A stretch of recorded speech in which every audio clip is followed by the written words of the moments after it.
心靈感應係點樣運作嘅呢？心靈感應嘅英文係 telepathy。Tele 係源自希臘文，佢嘅意思係遙距。Pathy 意思係感覺、情感嘅感知力。心靈感應係冇地域同埋距離嘅限制嘅喎。呢一個概念可能比較難消化。遙距接收信息就好似我哋用手機同電腦去無線接收圖像、影片、聲音同埋文字一樣。愛因斯坦話：Everything is energy。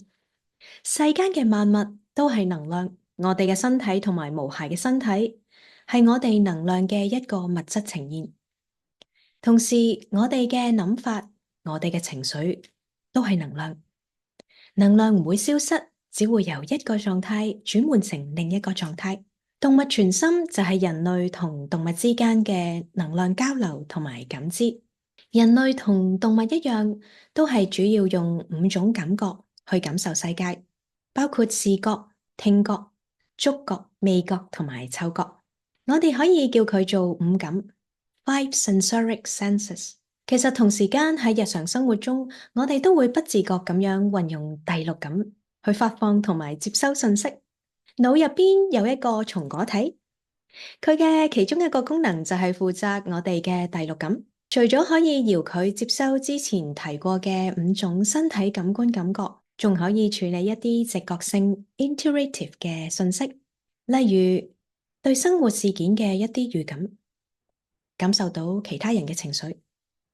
或者無法解釋咁樣知道一啲事情嘅細節或者深層嘅意義。有冇聽過神通能力呢？其實千里眼同埋天耳通唔係淨係喺古代武俠小說先至有嘅。我哋每個人天生都有好多種唔同嘅超感官感知力。學靈性動物傳心，我哋係要重新去撻翻着呢一啲神通能力。以下就係最常見嘅幾種超感官覺知力。用直覺接收嘅是聽、觸、味、嗅、情感、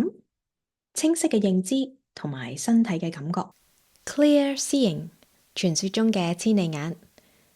喺你腦海入邊接收到嘅影像可以係動態或者靜態，你可能會觀察到影像嘅光芒、顏色、質感等等嘅細節。如果你係比較 visual 嘅人，並且經常用視覺或者圖像去解決問題，善於處理方向同埋視覺嘅空間，咁你好有可能就係會傾向用 clear seeing 嚟到接收資訊。如果你日常生活中對聲音、音樂或者聲調比較敏感，咁你就好有可能會比較容易用聲音嚟到接收到呢啲直覺性嘅信息。Clear tasting 同埋 clear smelling 就係喺同動物溝通嘅過程入邊，好真實咁樣聞到或者食到一啲味道，而你當時並唔係喺度食緊嘢，或者你附近冇呢一樣食物嘅。有時同動物溝通呢，佢哋仲會特登俾你聞下佢哋身上嘅氣味添。通常呢啲感覺呢，幾秒鐘就會消失㗎啦。Clear knowing 就係喺冇聲音、影像或者其他內在五感嘅信息之下，就好純粹咁樣知道一啲事情。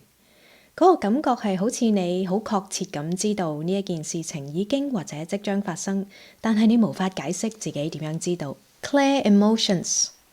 就係好清晰咁樣感受到動物同埋其他人嘅情緒諗法。Clear empathy 同同理心係有分別嘅。因為你唔係透過理解對方嘅經歷，所以有點樣嘅心情，而係好真實咁樣用第一身咁樣去感受呢一刻嘅情緒。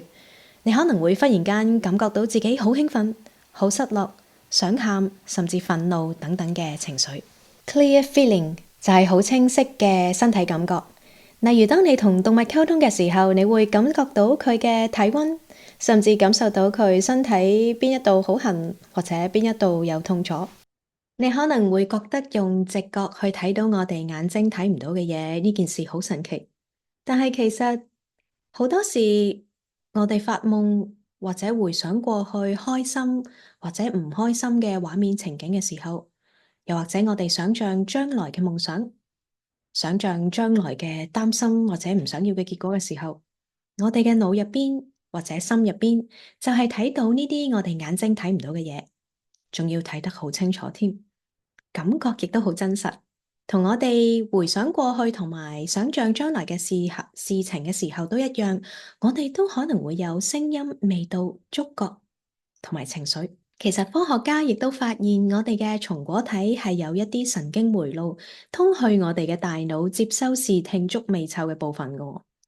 即係話咧，我哋嘅松果體同我哋嘅眼耳口鼻一樣，都係同我哋大腦負責感官嘅部分連接住。視乎你天生係邊一種覺知能力比較強，你收到嘅信息會傾向於以嗰種嘅形式出現，或者同時以幾種感官去展現。例如，你嘅寵物，當佢想同你分享一個開心嘅回憶嘅時候，如果你嘅視覺接收比較強咧，你可能會見到佢開心玩嗰個畫面，好可能係動物嘅視覺去睇到呢個畫面，又或者係第三身嘅角度，用你自己嘅角度去睇呢個畫面。如果你嘅聽力比較強，你可能會聽到當時開心嘅情景同埋佢嘅環境聲。如果你嘅嗅覺比較強咧，你甚至可以聞到當時空氣入邊嘅氣味同埋興奮快樂嗰種感覺。亦都有可能感受到佢哋當時嘅身體好想去跑嗰種感覺，佢哋身體嘅溫度同埋佢哋肌肉嘅力量，或者感受到佢哋當時嘅情緒。如果純粹係一個 knowing，你就會好直接咁知道佢開心嘅原因。用返之前我哋 WiFi 接收信息嗰個比喻，就好似我哋每個人都會偏向將信息 decode成為某一個檔案類型去接收，每個人主要嘅接收方式都唔同，而其實呢一啲唔同嘅接收方式咧，係可以逐樣去鍛煉嘅。所有嚟自直覺嘅信息，好多時咧都係一閃即逝，對於好多人嚟講咧，大概3秒甚至更短咧就會消失。因為我哋負責邏輯分析嘅頭腦咧，會幫我哋過濾咗呢一啲我哋唔常用嘅信息來源，即係咧佢哋被錯誤咁分類為垃圾郵件。我哋學動物傳心要做嘅咧，就係訓練自己嘅頭腦去知道，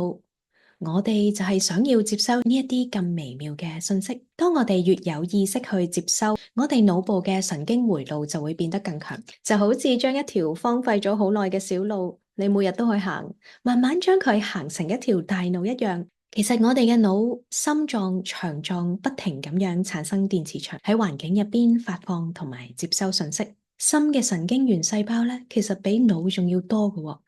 所以東方人成日話用心做好一件事，其實咧係一個好真實嘅講法嚟嘅。可能你都有聽過心靈感應嘅另一個講法，叫做心電感應，就係用心同埋腦去感應能量同埋電磁場。